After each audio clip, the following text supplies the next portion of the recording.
Welcome once again. It's the What It Takes Radio Company, and we are connecting you with your audience, helping you bring your message to life. And today we're taking Monday for a kind of a live on air radio program just for you. It's called Interesting Ideas, and we have some interesting ideas that'll be helpful for you today, I think. Yep, the Trump dance is going worldwide. And whether you like it or not, there are a number of good life lessons you can learn from that.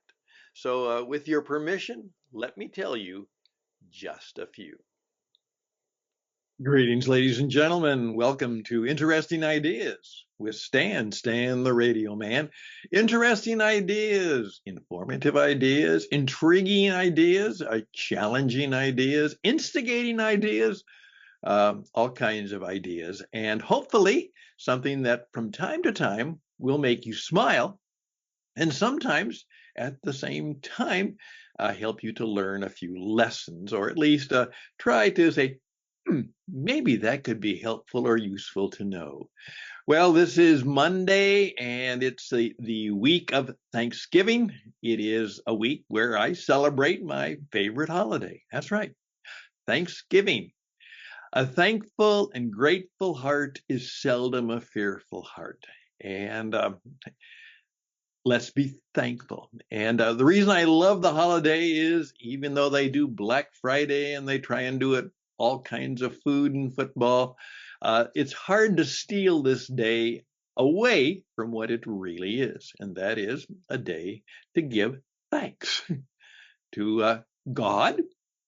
Start with God, and then perhaps to give thanks to a lot of other people in your life. I've oftentimes said that one of the things I encourage people to do, and I've done it for years, is on Wednesday of this day, make a habit of just calling up some people and leave a message. If they answer the phone, fine, but just say, "Hi, I'm Stan, and I was thinking of you because tomorrow is Thanksgiving Day, and I just wanted you to know that I'm thankful for you, for your business, for your help, your support, whatever." And just hang up if you got a voicemail, or see what the conversation does. Don't try and pitch them. Don't try and sell them. Don't try and get a referral or a recommendation. Just give thanks and let people know that you are thankful for them. And so that's one of the things I have kind of put into my log sheet on Monday to get ready to do that on Wednesday. And so we'll take some time to just call people up and say thank you. And then we're ready for the holidays of the year because we've started it out right. We have a lot to be thankful for, and that kind of spirit can help us get ready for maybe we are going to do more than survive. We are going to try and thrive, right, in a 25. Thrive in 25. Okay, let's see if we can do that.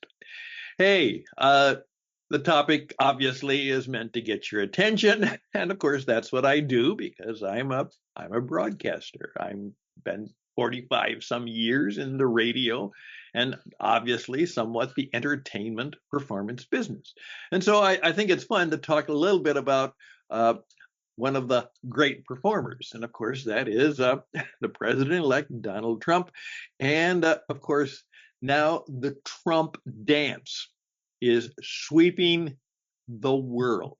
And obviously, it makes thousands and millions of people happy, and they think it's fun and everything like that.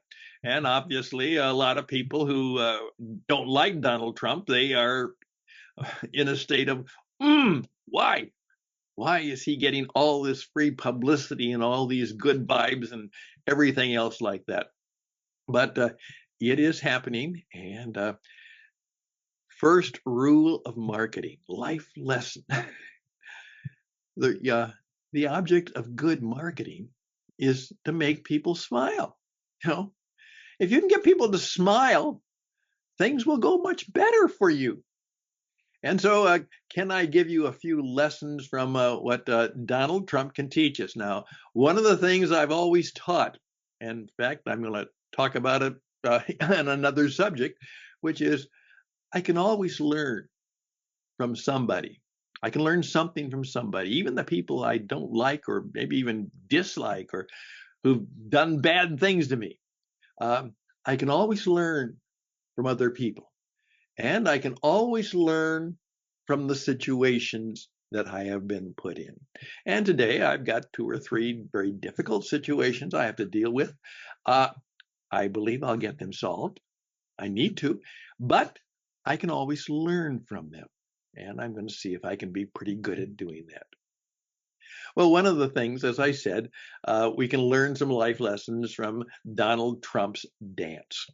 Uh, Obviously, he's making people smile, making people happy, making people forget about all of the other stuff in the world. He's making people smile. Great marketing. But you have to understand a rule of life right now. And this is where I'm trying to help you understand. The world has changed, but it's been changing for 100 years. And that is when they first invented radio in 1920.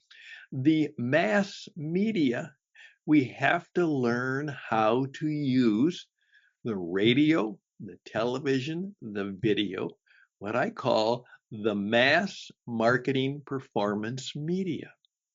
And I don't care what job you have, whether you are a plumber or a pastor, um, you have to at least understand that that's the world of business and commerce and life we live with. And you also know, and this is oftentimes very hard for people, is if once you decide to do that, whether you're, let's say, a plumber or a pastor, that once you enter into the mass media, uh, you also have to understand that people don't want to be preached at, they don't want to be yelled at, they don't want to be sold, they want to be informed. They may want to be learn something new. They may want to get some instruction that'll help them make more money, have more fun, and have a better life. And they want to be entertained. Uh, we have a desire to be entertained. And so, what's hard is for the teachers and the pastors and all the very serious people to understand is that once they do this, they have to have a touch of entertainment. TOE. At least put your toe into a touch of entertainment. Doesn't mean you have to be funny and humorous and a comedian, but something has to be there that has a toe, just a toe, a touch of entertainment. That's the way it works. So I hope that might be helpful. And that's what Trump will play to the max because that's who he is. He's a performer. Um, he's an entrepreneur. He's a showman. He's a salesman. He's also politically and personally a bit of a warrior. And so this is what we're going to get. We're going to get 4 more years of what he does, and whatever he does, he'll probably do it well because he works very hard at doing it well. You may not like it, you may hate it, you may disagree with it, but this is what has been decided in the United States for 4 years. And as he would say, we will see. And being able to understand that life is a lot of we will see, that we live with uncertainty about so many things. And once you begin to say, there's very few things that are very certain in life, and the ones that are, you better learn them. But to be able to live and deal with uncertainty and adversity and be able to have qualities of resilience, that's very important. Secondly, the song is the YMCA song. Do you know that? YMCA. Um, do you know what YMCA stands for? Well, A lot of you do. A lot of you don't. We think of the Y. Okay, the YMCA. Well, actually, it comes from the term.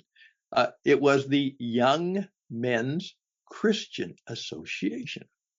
That's right. It was a movement in the early part of the past century, in which a Christian group said, "How can we help young men, many of them who are, leaving the farm and going into the big city to, make their fortune, build their career, get involved in business. And since they are leaving the farm, they're going into a city they don't know. Where are they going to live? They can find an apartment. Where are they going to find friends and meet people?" And these people put together the Young Men's Christian Association. And it was a place where there was recreation, swimming pool where you can learn to swim, a gymnasium where you can exercise, a lobby where you can entertain friends, and then there's where you can play billiards or pool. You had to call it billiards. Sometimes calling it pool was not. That was where pool was played in bars and saloons, but billiards could be played in the YMCA.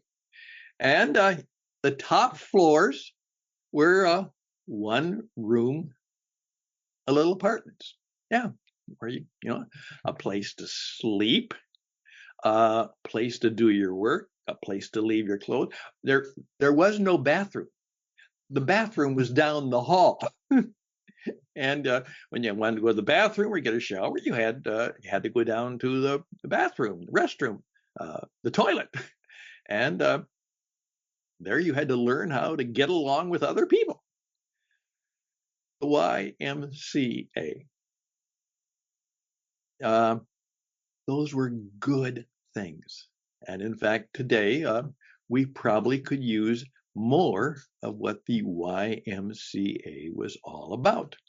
And then out of that, interestingly enough, many people have heard of Dale Carnegie, the gentleman who has revolutionized many, many years ago, still after 80 or 90 years, how to win friends and influence people, how to learn how to be successful, have the social and personal skills to make it in the marketplace. Well, as I oftentimes tell people, you can learn a lot from Dale Carnegie because that book, which was written over 80 some years ago, is still a bestseller. Now, one of the things we're doing is a group of people like me, and we're going to try and update the book because it was written in the 1930s and a lot has changed for radio and television and the internet. See if we can update how to win friends and influence people. And if you would like to be a part of that project, it could be fun and it could be profitable. That's what we want it to be: fun and helpful and useful and practical and profitable. We want to make some money doing it because we're helping people have a better life and make some money. So if you'd like to learn more about that, we call the impact zone. How to make an impact, not just how to win friends and influence people. We're going to talk about how to make friends. Don't just win friends, make friends. And how do you do that? And then how do you make an impact in the world today so that you can do good things? That's right. You make an impact so that you can do good things. That's the deal. We don't want people making an impact by doing bad things. Okay. That book was written. No, it was performed. In effect, Dale Carnegie was learning himself how to make it, and so he decided to give little presentations in the evening to some of the young men at the Y. And in back, he was able finally to hire a stenographer. Remember, someone who took shorthand. Do any of you remember the idea of learning how to write shorthand the way a secretary would do? Even when I was in high school, shorthand was a skill that they taught us. Uh, uh, Unfortunately, or fortunately, most of the people who took shorthand were the girls who expected that they might be secretaries. And that was a skill they might need if they were a secretary or what later becomes an administrative assistant. But there were always some boys or young men who decided that that might be a handy skill. And then from the notes she took, he took it and had it typed up and edited, and it became a book. He didn't write the book. He performed it, and someone captured it and made it into something useful, practical, and helpful. Maybe you should think about that.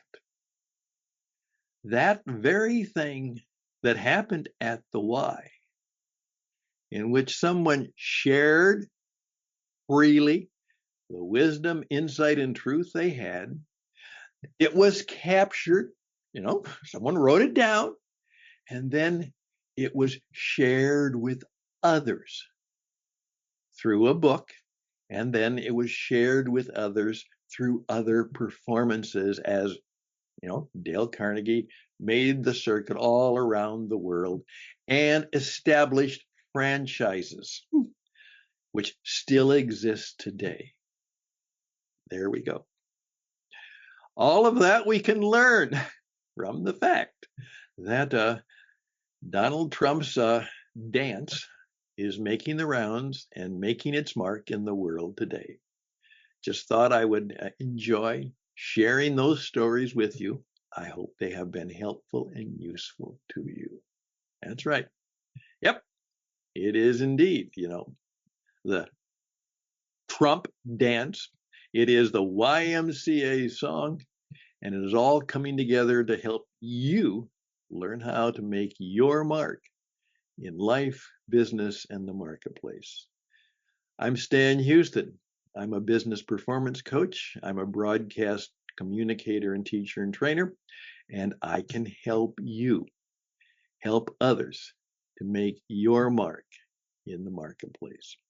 I can get you live and on the air. I can help you build a business. I can help you do well. I can help you do the things that are necessary so that you can live well and share that goodness with others, and perhaps even have a touch of the spirit force, because that's also true. It's also very true. Don't ever forget that. You can't do it yourself.